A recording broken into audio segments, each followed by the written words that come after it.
Why in the world is this dumb no kings nonsense coming back? Are you leftists forgetting that Kamala Harris was selected in a complete undemocratic process, selected by the government for the highest office in the United States? You guys really just can't stay unoutraged for even a day. You couldn't have had a day break after the peace deal between Israel and Palestine. We're all tired of it. We're all tired of your hypocrisy, and we're tired of the nonsense. I'm a conservative. Tell me anything you want. That America doesn't have kings. We have a constitution with laws. It doesn't have kings. Give me one example of how Trump is a king. Trump wants to be a fucking king. He's denied. He's refused. Do you have any proof of that? Dude, he's arrested I think they're here American because citizens. ICE has detained U.S. not true. citizens. Yes, they have. It's been documented. No. Are you a U.S. citizen? Do Yeah. you want to be detained? Well, if No, you're not going to be detained. Do you know Can why? I talk? Look Can I at answer the color your of question? your skin. Can I answer You're your not question? going to be detained by ICE. But all these other U.S. citizens, yeah, well, you worried about being detained by ICE? not No? at all. Not going to happen? No, Well, I'm not guess worried what? about it. You're not worried about Not at it. all. Well, What? guess what? Shouldn't- It's happened to a lot of people. Shouldn't This we be guy- worried about the 20 million people that are here illegally? Where'd you get that number from? Where'd you get that number from? You just made it up, pulled it out of your ass? Sure, worry about it, dude.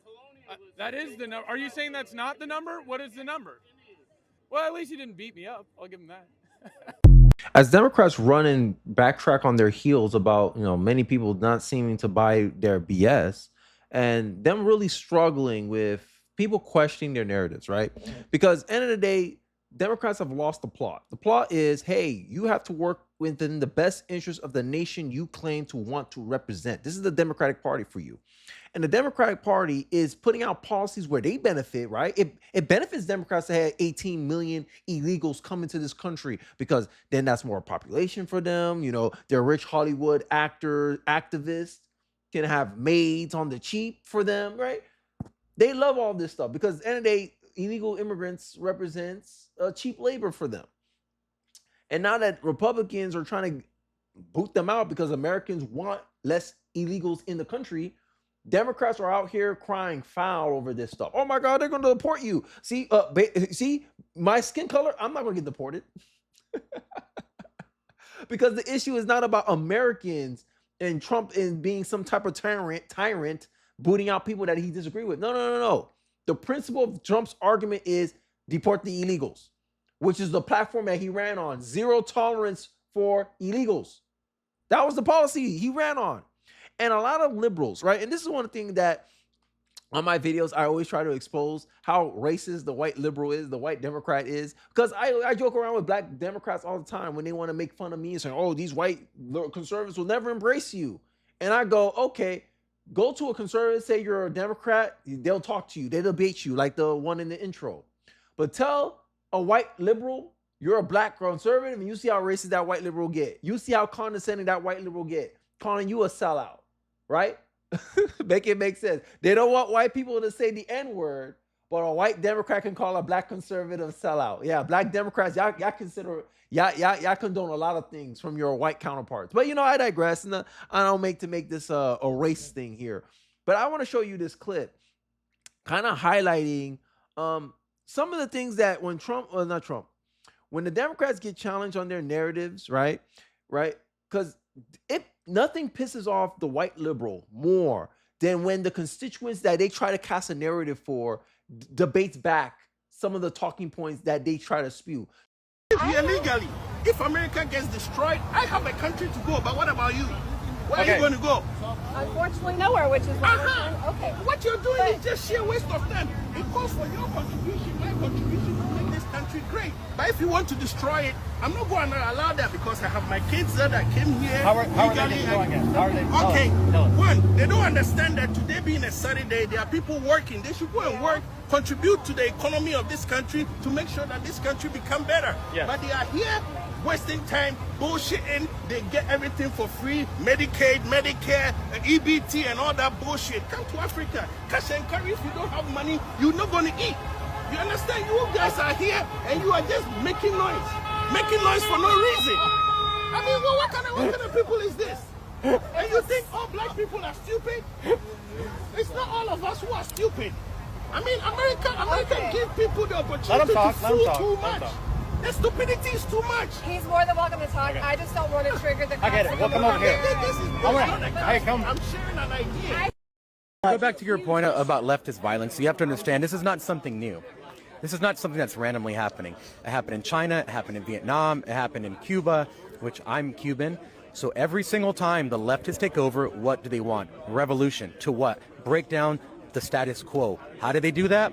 Not through peace, they do it through revolution. Che Guevara, Fidel Castro, Pol Pot, Mao Zedong, Stalin. Every single time, that's how they do it. And you know who they use? All of you. They use the university students. They use leftists. The authoritarians, the strongmen, convinced the leftists to fight for them. It happened in Iran where the Ayatollah took over. It happened in Cuba with Castro. They get the leftists to disrupt and cause destabilization. Once they take power, they get rid of all of the leftists that help them get in power. Mao Zedong created the Red Guard. When he got in power, he said, all universities canceled. I want you to get my book. It's called the Little Red Book. Put it in your pocket and go around. And if any teacher has spoken out against me, I want you to tell the communist commissar we're going to arrest him and kill them. They did that. The army didn't step in. They allowed the protesters and the revolutionaries to do what they want. You know what Mao did after he got power? He said, I don't need any more destabilization. He sent them out into the fields to work, and 9 million of them died. That's what he's done. The Shah did it, the same thing to the leftists. The leftists are always, we call them the useful idiots. Not all of them, but the ones who are revolutionary. They are used to destabilize, to go after the young people in universities every single time, hundreds and hundreds of years. This is the same thing happening over again. This is not new. What you're experiencing is not new. It's just new to you. It's new to our age. TLDR, you're on the wrong side of this thing, leftists, especially if you're supporting the No Kings protest. How is Donald Trump a king if he got elected? Make it make sense, right? The closest thing to a king we almost had, or queen, maybe we say, was Hillary Clinton. Not Hillary Clinton. Hillary Clinton actually got voted. Oh, maybe there was some gerrymandering on. Look, I'm just saying, Democrats, y'all don't look good here. This is why I always equate socialism to slavery. You saw the intro. You saw the destabilizing society. What's more destabilizing than getting a large swath of people from outside your country and jamming it in a location and destabilizing the whole population, the whole kind of culture in that environment? Look at London. Look at all these European countries who have a less population than the United States of America, and look how greatly their state's been disrupted. Sorry, I can't speak today. Look at Japan. Look how Japan decided to react. Oh my God. The Trump effect. And this is what something these communist socialists, they don't seem to understand, right? They're deranged. Socialists is deranged. This is why when you question their thinking, they get so emotional about their whole stance. Trump is mocking them as they protest him. They get to hold their protests without a care in the world. No snipers on buildings shooting at them. No masked thugs attacking them. Every media outlet fawning over them. Ironic levels fit for a king. Irony levels fit for a king. True. Critical thinking skills, right? Questioning your beliefs. Okay, if you were such a revolutionary, why are all these major institutions supporting you? Why the news are covering you in a favorable light, right? Why is not as much attention? There's no attention on this. I wouldn't know the No Kings protest was a thing if I wasn't on X. Seriously. I don't think this No Kings thing has the effect that the intended effect that Democrats wanted to have. Gavin Newsom on X saying, 7 million people came out. Those numbers are questionable. At best, 1 million to 1.5 million people came out to protest Donald Trump. What's a mil to 77 million people? Approval ratings increased during the time of the shutdown. But this is the narrative that Democrats are trying to spin? What? I'm telling you, I make this joke all the time, but Democrats truly suffer more from their own imagination than from actual reality. But I digress. Here's Bernie Sanders trying to defend the government shutdown tactics of the Democratic Party. And it's fitting that a socialist is speaking about this because socialism is a snake eating its own tail, right? And, New York's going to find out the hard way, right? Many people are going to flee New York. The rich people are going to flee New York. And this is why I equate socialism as a snake eating its own tail. Because in every practicality, every attempt that socialism tries to be enacted, the same bad incentives come out and the same results come out. But it seems like young people always think that somehow they're different. And that is the arrogance. That's ego speaking. And this is why I try to warn young people. And this is why I say, I think the left, they because of their lack of political diversity, political thought, diversity of thought, my bad. They don't like being criticized. They don't like their narratives being challenged. And I think that's one of the biggest weakness on the left. But I digress. Without further ado, let's hear Bernie Sanders try to spin the government shutdown. Let's take a look. To reopen the government first. He can't guarantee the outcome, but you'll get the vote. Why isn't that no good? Well, I'll tell you why it's no good. Right now, as I think everybody knows, our current healthcare system is broken. It's dysfunctional. We spend twice as much per person as the people of any other country. 85 million uninsured. We don't have enough doctors, nurses, dentists, et cetera. It's a broken system. What Trump did in his big, beautiful bill is to throw 15 million low-income and working-class people off the health care they currently have by massive cuts in Medicaid and the Affordable. No, this is a narrative, right?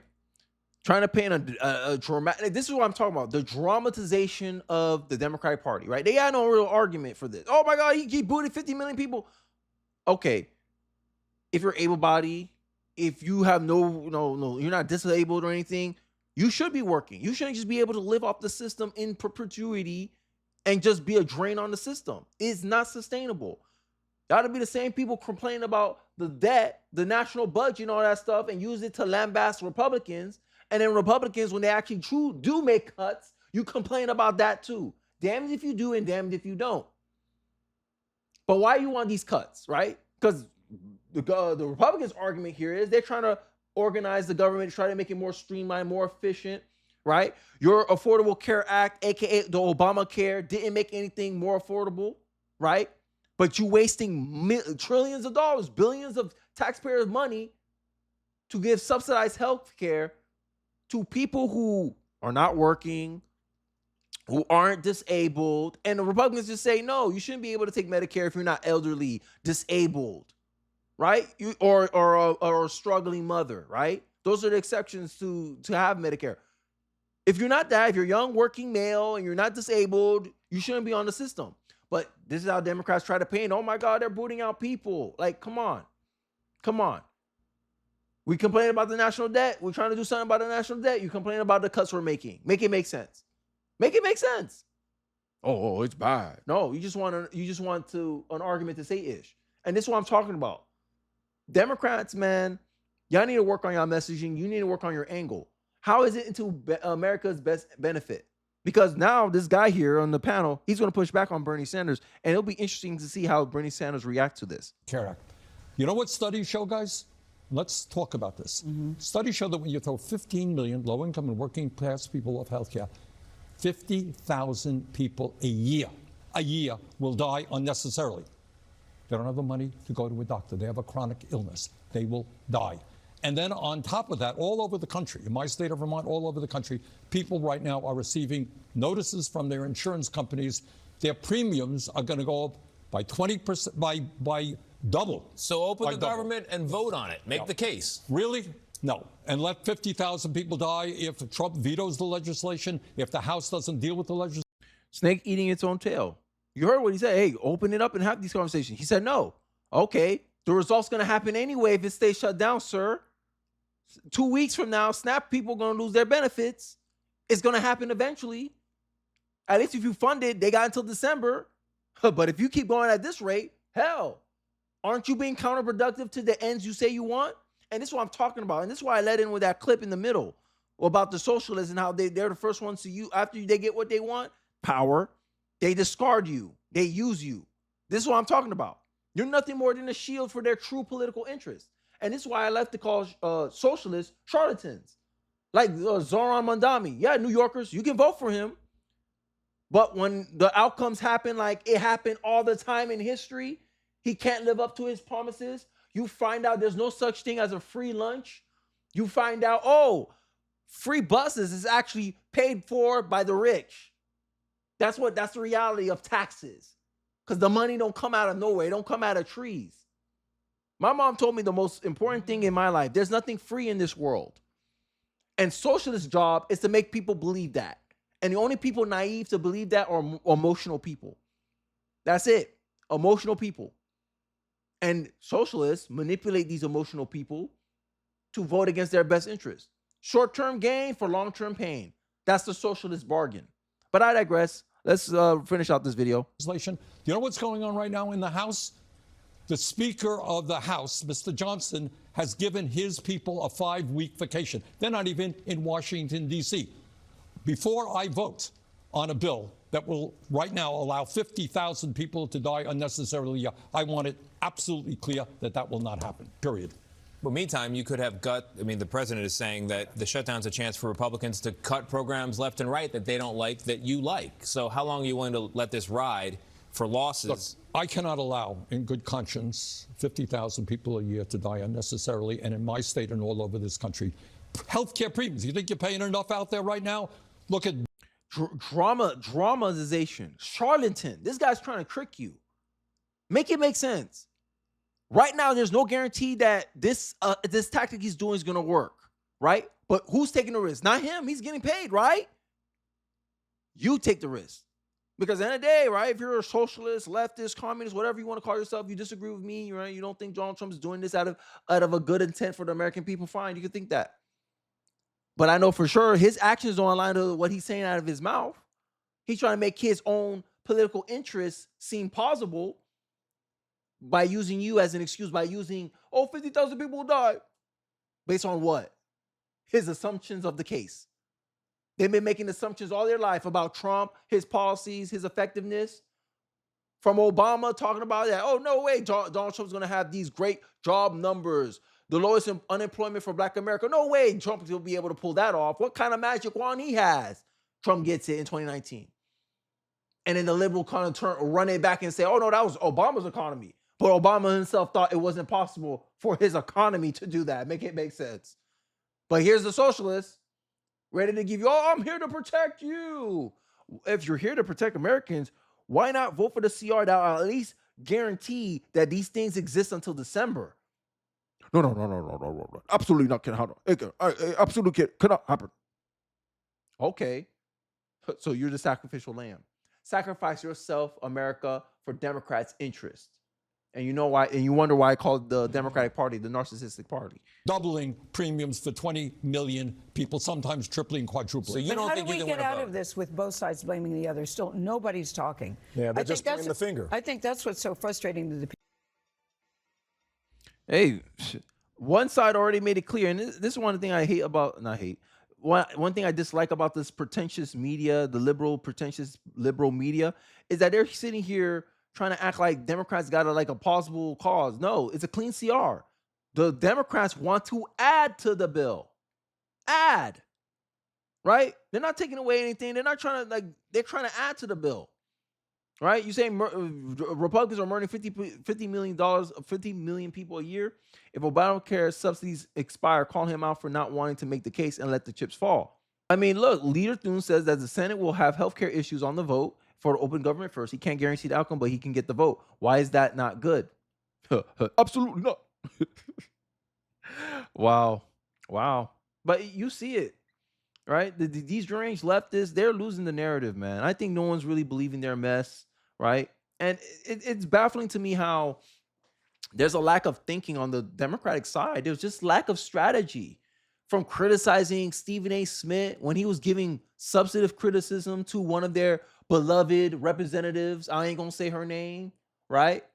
She's trying to pretend that she's from the hood. She's trying to pretend she ghetto, but she comes from a well middle-class family, went to these highly rated public schools all her life, and all of a sudden she becomes a congresswoman. Now she's acting ghetto.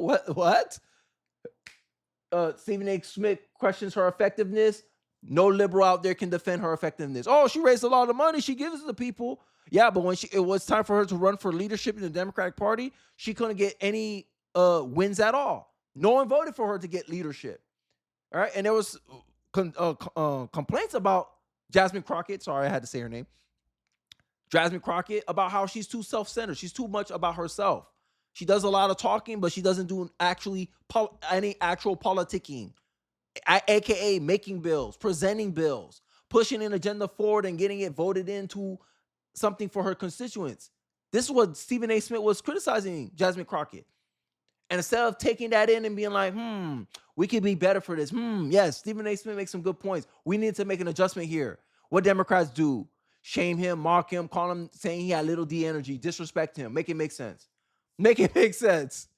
The biggest criticism I have for the Democratic Party is they love to disrespect people that don't see things their way. And this is why they lose. But hey, I digress. I think I'm talking to myself and Democrats. I mean, sorry, not Democrats, centrists, Republicans, right? Well, we're just talking to ourselves in circles because, Democrats are like ostriches with their head in the ground. They don't want to hear nothing we have to say until it's time to vote. Then when the results hit, they're gonna be just as confused. Why do they believe Trump? Look what you doing. Look what you spewing. Look at the narratives you pushing. You got legal migrants against you, Americans against you. You still pushing for this. You still pushing for these policies. None of your policies, you can market it in a way that's in the interest of the American people and to the people who actually care about this country, who care about this land. Instead, you want to destabilize this land. For whose benefit? Your own political benefit. And you're surprised, Pikachu face. No one wants to vote you into power. You're surprised, Pikachu face. Donald Trump's is president of the United States. You're surprised all the swing states went for Donald Trump. But you still don't get it, Democrats. Still don't get it. Let me know your thoughts and perspective in the comment section below. Do you think the Democrats will ever wake up to what's going on currently in this political moment? Or do you think it will be until after they lose election after election after election when they finally have that epiphany? Let me know your thoughts and perspective about Bernie Sanders, his commentary about the government shutdown, and you think it's an effective strategy that the Democrats are deploying, even though many people see it as weak. Let me know your thoughts and perspective. I'd like to hear what you guys have to say. Don't forget to like, comment, subscribe, please share the video. If you feel so inclined, it really does help me on the algorithm. And I'll catch you guys on the next one. Peace.